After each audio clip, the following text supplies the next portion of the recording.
Hello friends, നമസ്കാരം. Welcome back to my channel. ഇന്ന് dishes ഒന്നുമല്ല കേട്ടോ. ഇന്ന് ഞാൻ ഇവിടെ 2 വർഷം മുമ്പ് ഞാൻ മേടിച്ചൊരു നാരകമാണ്. ആ നാരകം നിറച്ച് നാരകത്തിലെ കായായി, നാരങ്ങയായി. അത് നാരങ്ങ ആയത് പറിക്കുന്ന സമയമായി. അപ്പം ഞാൻ ഓർത്തുന്ന ഇതെങ്ങനെയാണ് ഇത് ഞാൻ പരിപാലിക്കുന്നതും ഇതെങ്ങനെയാണ് ഇത് ടേക്ക് കെയർ ചെയ്യുന്നതും സമ്മറിലും വിൻ്ററിലും എന്ന് പറയാൻ വേണ്ടിയിട്ടാണ് ഞാൻ ഈ വീഡിയോ എടുക്കാമെന്ന് വിചാരിച്ചത്.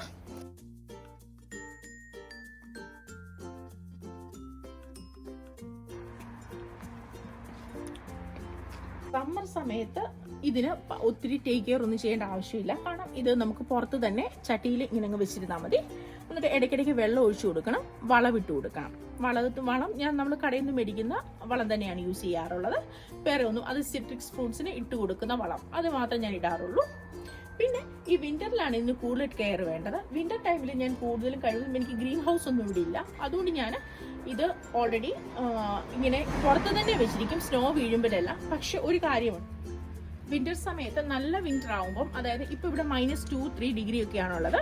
അപ്പൊ സ്നോഫോൾ ഒക്കെ വരുന്നതിന് മുമ്പ് തന്നെ ഞാൻ ഇതുപോലൊരു ക്ലോത്ത് എന്ന് പറഞ്ഞാൽ ഇത് കടയിൽ നിന്ന് മേടിക്കുന്ന ഓൾറെഡി നമ്മുടെ ജെറാനി പോലത്തെ ചെടികളെല്ലാം കവർ ചെയ്തിടുന്ന ഒരു ക്ലോത്താണ്. ആ ക്ലോത്ത് വെച്ച് ഞാൻ മൂടി ഇടുകയാണ് ചെയ്യുന്നത്. ഈ ക്ലോത്തിനൊരു പ്രത്യേകതയുണ്ട്, ഇത് സ്നോ വീണാലും മഴ പെയ്താലും ഒന്നും ഇത് നനഞ്ഞ് കുതിരുവോ ഇത് ചെയ്യുവോ ചെയ്യത്തില്ലാത്ത ക്ലോത്താണ്. അതുപോലെ തന്നെ അധികം തണുപ്പ് ഈ ചെടിമേലോട്ട് അടിക്കാതിരിക്കും ഇത് വെച്ച് ഇങ്ങനെ ഇത് കവർ ചെയ്ത് കഴിയുമ്പോൾ. അങ്ങനെയാണ് ഇത് ഞാൻ വിന്റർ ടൈമിൽ ഇത് സൂക്ഷിക്കാറുള്ളത്. പക്ഷെ ഇപ്പം ഇതിൽ നിറച്ച് നാരങ്ങ ആയിട്ടുണ്ട്. നാരങ്ങ അത് പറിക്കാൻ പരുവത്തിനായിട്ടുണ്ട് നാരങ്ങ.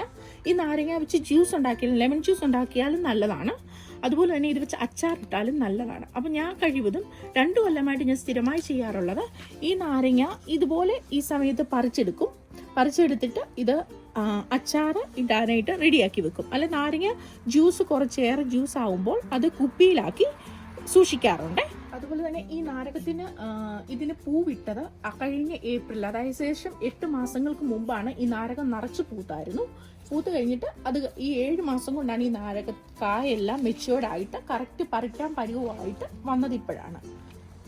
ഇപ്പോഴാണ് ഇത് കറക്റ്റ് ആയത്. ഇനി നമുക്ക് ഈ നാരങ്ങ എല്ലാം കളക്ട് ചെയ്തെടുക്കാം. അതുപോലെ തന്നെ ഇതിന് വേറൊരു കാര്യമോട് ഞാൻ പറയാൻ വിട്ടുപോയി.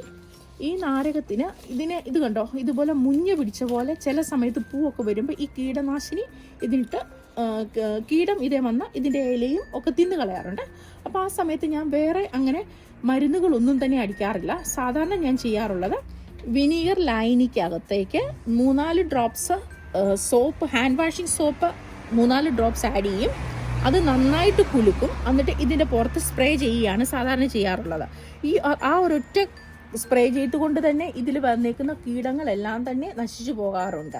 ഇതിപ്പോൾ 3 വർഷമായിട്ട് ഇങ്ങനെ നിൽക്കുന്നത് കൊണ്ട് വലിയ കുഴപ്പം എനിക്ക് തോന്നിയിട്ടില്ല. ഇനിയിപ്പം ഈ നാരകത്തിൻ്റെ ഹാർവസ്റ്റ് കഴിഞ്ഞതിന് ശേഷം ഇതിനെ ക്യൂർ ചെയ്ത് ഞാനിത് ഓൾറെഡി ഈ കവർ വെച്ച് മൂടി ഇതിൽ വെക്കുകയുള്ളൂ. അപ്പം നമുക്ക് നാരങ്ങയെല്ലാം പറിച്ചെടുക്കാമേ. ഈ സമ്മർ ടൈമിൽ മാത്രമേ ഞാൻ ഇതിന് വെള്ളം ഒഴിച്ചു കൊടുക്കാറുള്ളൂ. മറ്റ് വിന്റർ ടൈമിൽ വെള്ളത്തിൻ്റെ ആവശ്യമേ ഇല്ല. ഇത് തന്നെത്താൻ നിന്നോളും, ഇത് ഇങ്ങനെ തന്നെ നിന്നോളും. നമ്മൾ സമ്മർ തുടങ്ങി കഴിയുമ്പോഴാണ് ഇതിന് വളം ഇട്ട് കൊടുക്കാറുള്ളത്, വെള്ളവും ഒഴിക്കാറുള്ളത്. കാരണം അല്ലെങ്കിൽ തന്നെ ഓൾറെഡി ഹ്യൂമിഡിറ്റി ഉള്ളത് കൊണ്ട് ഇതിനാവശ്യത്തിനുള്ളത് കിട്ടും. ഇപ്പം ഒരു 2 ദിവസം മുമ്പ് വരെ ഇവിടെ സ്നോ ആയിരുന്നു. ഈ സ്നോയിലും ഇത് പുറത്ത് നിൽക്കുകയായിരുന്നു. ഞാൻ കവർ ചെയ്ത് സ്നോയിൽ ഇവിടെ വെച്ചിരിക്കുമായിരുന്നു. ഇതിപ്പോൾ കുഴപ്പമൊന്നുമില്ല.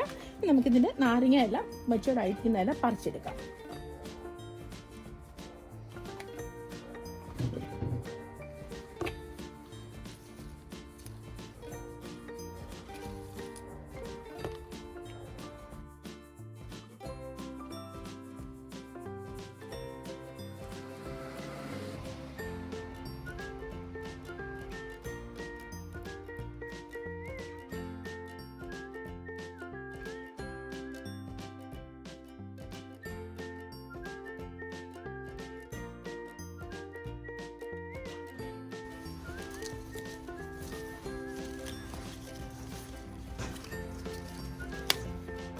അപ്പം ഞാൻ ഈ നാരങ്ങ മുഴുവൻ പറിച്ചെടുത്തു. എൻ്റെ ഈ കൊച്ചു ചെടിയിൽ നിന്ന് 22 നാരങ്ങയോളം എനിക്ക് കിട്ടി.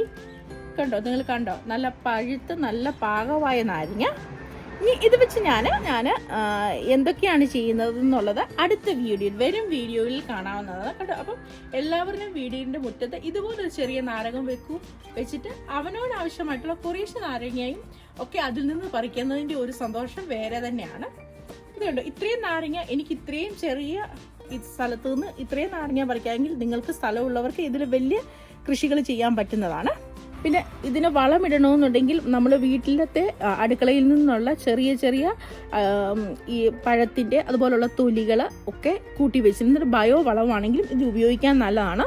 ഞാൻ എൻ്റെ കൃഷി ഇടങ്ങളിൽ എനിക്കധികം ഒത്തിരി കൃഷി സ്ഥലമൊന്നുമില്ല, പക്ഷേ എനിക്ക് കൊണ്ടൊരു ചെറിയ അടുക്കളത്തോട്ടം.